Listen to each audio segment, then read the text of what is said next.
Hey guys, you're welcome back to my channel today. Thank you so much for stopping by. In this video, I'll be cutting and sewing this off-shoulder crop top with ruffles in front. I'm going to start by drafting the front pattern.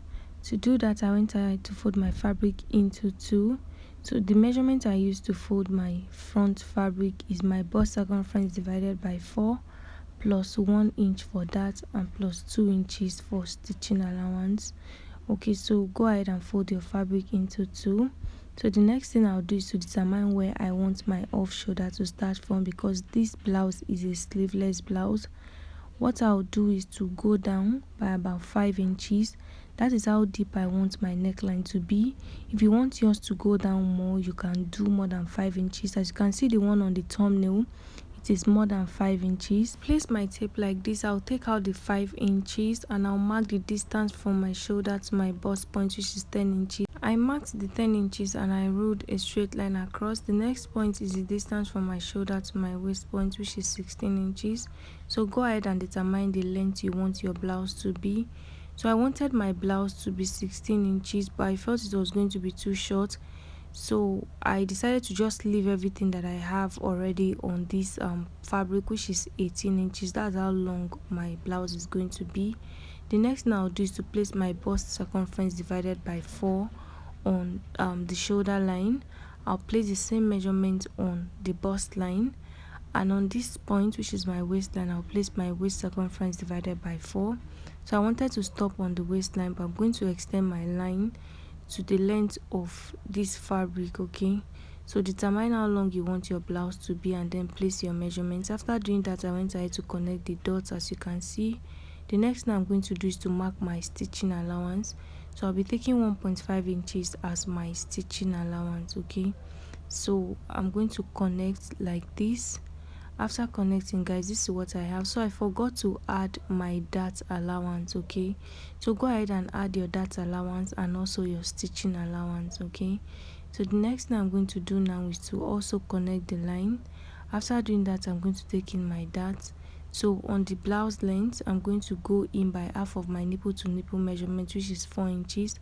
I'll mark the 4 inches as you can see me doing, and then I'm going to connect like this into a straight line. After doing that, guys, I'm going to take half an inch on both sides of this straight line, and I'm going to go down from the bust point by 1 inch. After doing that, I'll connect from the waistline to meet the 1 inch mark. So like I said, I forgot to add my dart allowance. So what I'll do is to just go ahead and stitch with half an inch on the waistline. Okay, that's what I'm going to go ahead and do, because the dart is not going to get to the bust point.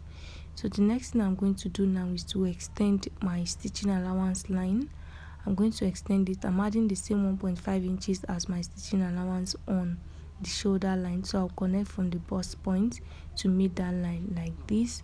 After doing that, guys, the next thing I'm going to do is to cut out this side. So if there is any sharp edge, go ahead and blend. After blending, just go ahead and cut.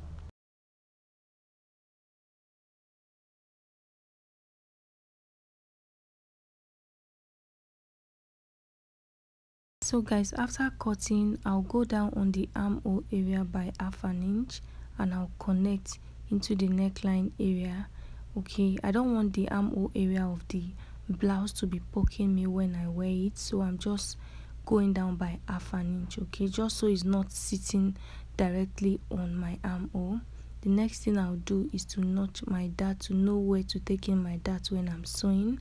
After doing that, guys, this is what I have. The next thing you do is to determine the type of neckline that you want. Okay, so if you want a sweetheart neckline, you can go ahead and draft your sweetheart neckline. If you want it to be straight, go ahead and leave it the way it is. For me, I'm going to go down by about half an inch and I'm just going to curve it a little. Okay, I'll just give it a little curve, just like you see me doing. okay, to meet that point that I slanted in. After doing that, I'm going to go ahead and cut. So guys, the next thing I'll do is to use this front to cut out the back. Okay, I went ahead to also fold my fabric into two for the back, and I added 2 extra inches to it for my zipper allowance. So first thing I'll do is to mark the 2 inches for my zipper allowance, and I'll connect the dots. After doing that, I'm going to place my front piece on it after the zipper allowance, and then I'm going to go ahead and trace the sides. After tracing the side, I'll also go ahead and notch my dart, and then go ahead and determine the type of neckline that you also want for the back. If you want it straight, you can leave it. If you want it curvy, you can go down and then connect depending on what you want. I'll also go ahead and trim off the armhole area, okay, just like I did for the front. So I want both my back and my front neckline to be the same, so I'm just tracing out exactly what I have on the front pattern. The only difference between this front and the back pattern is the zipper allowance, okay. So after trimming, this is what I have. Okay, I'll go ahead and adjust the zipper area. So on this waistline, my zipper allowance is 2 inches. I'm going to reduce it by 1 inch. So on the waistline, I'll go out by 1 inch, and I'm going to connect from that 1 inch to the neckline area, okay. So when I fix my zipper, it's not going to bulge at the back, so I'm going to cut this part out. After doing that, guys, I'm going to reduce the waistline of the back. Next thing I'll do is to also notch the dart, just so I know where the back for the dart for the back is, okay. And I'm going to remove my front pattern. After doing that, I'll reduce this waistline. I'm going to take 1 inch away from this center back, and I'm going to slant it back to the waistline of the side, okay. So before I slant, I'm going to mark my dart again on the back. So I'm marking from my zipper allowance. Half of my nipple to nipple measurement is 4 inches, so I'm marking the 4 inches. After marking, I'll connect into a straight line.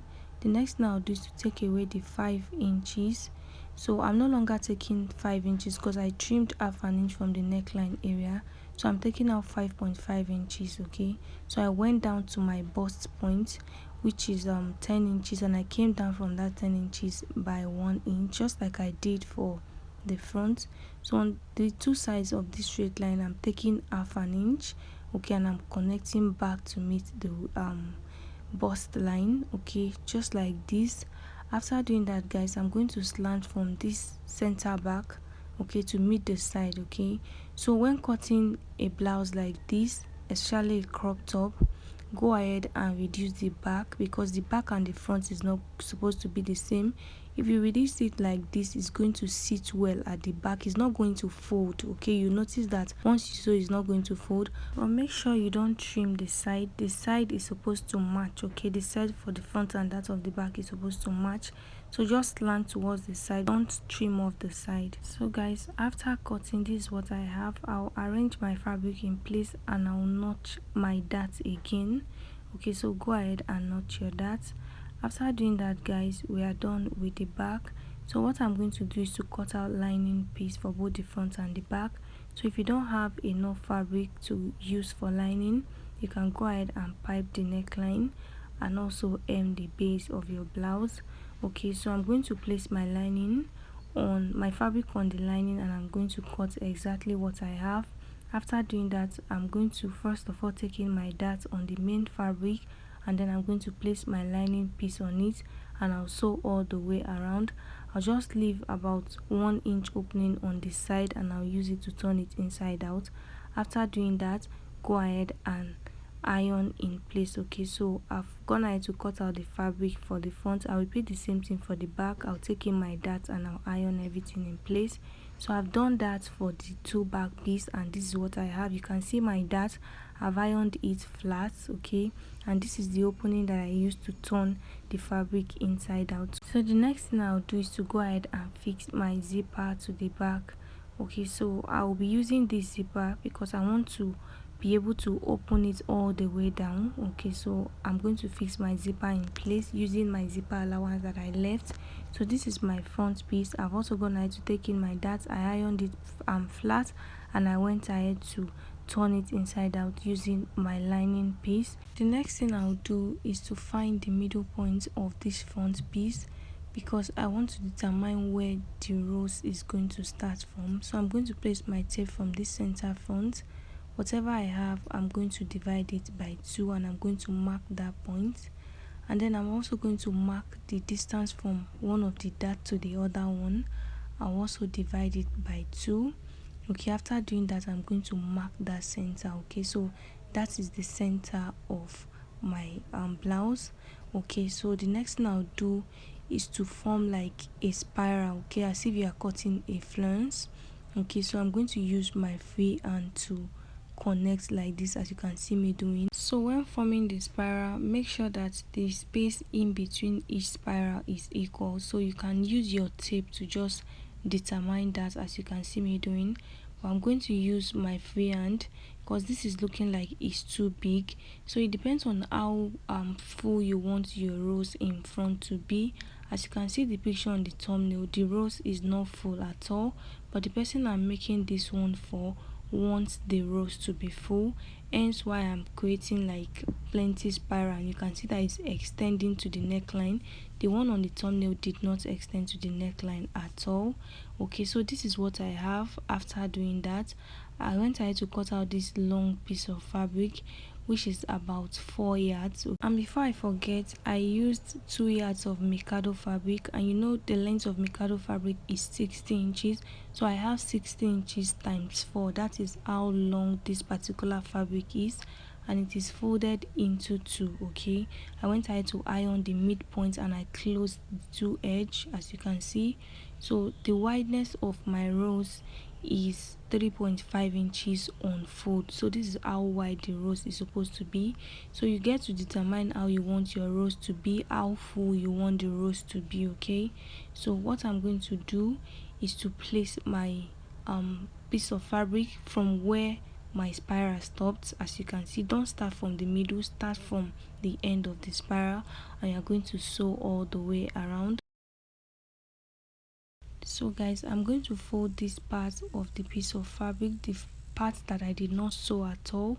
I'm going to place it, okay, and I'm going to go ahead and pleat. Okay, so while sewing, make sure you are pleating it, okay, and make sure you pleat all the way around. So at the end of the day, I didn't get to even sew on all this circle.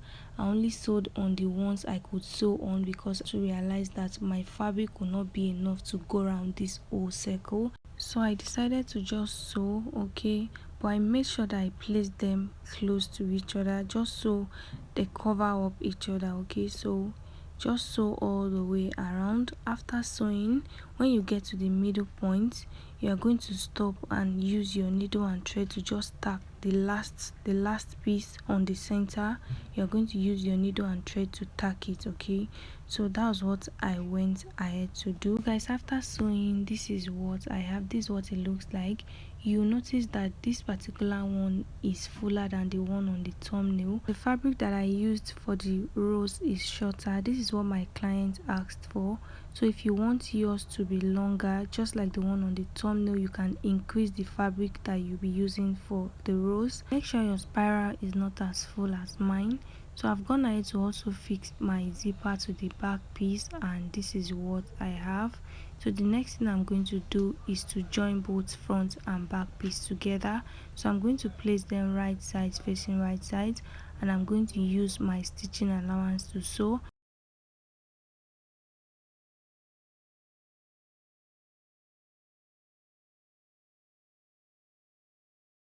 After sewing, guys, this is what I have. This is what it looks like.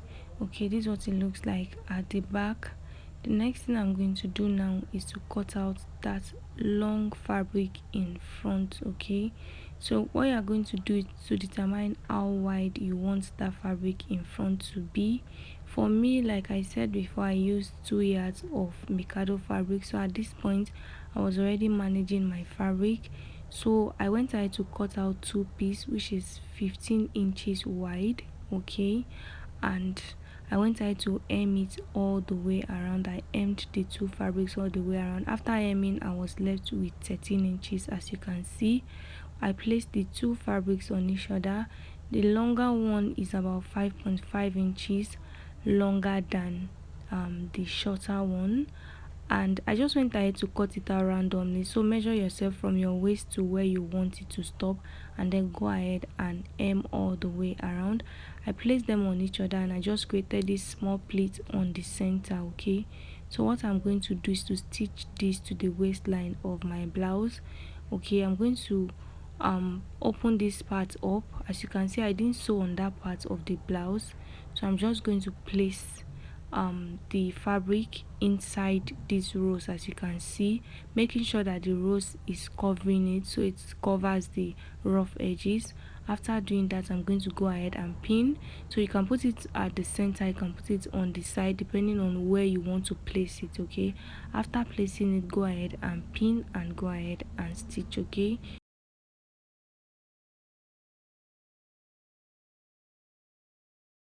so guys, I've gone ahead to stitch the fabric in place, and this is what I have.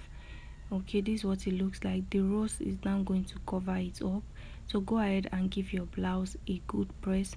And yeah guys, that is all for this tutorial. I hope it was helpful. Don't forget to like this video, leave your questions in the comment section. I'll see you in the next one.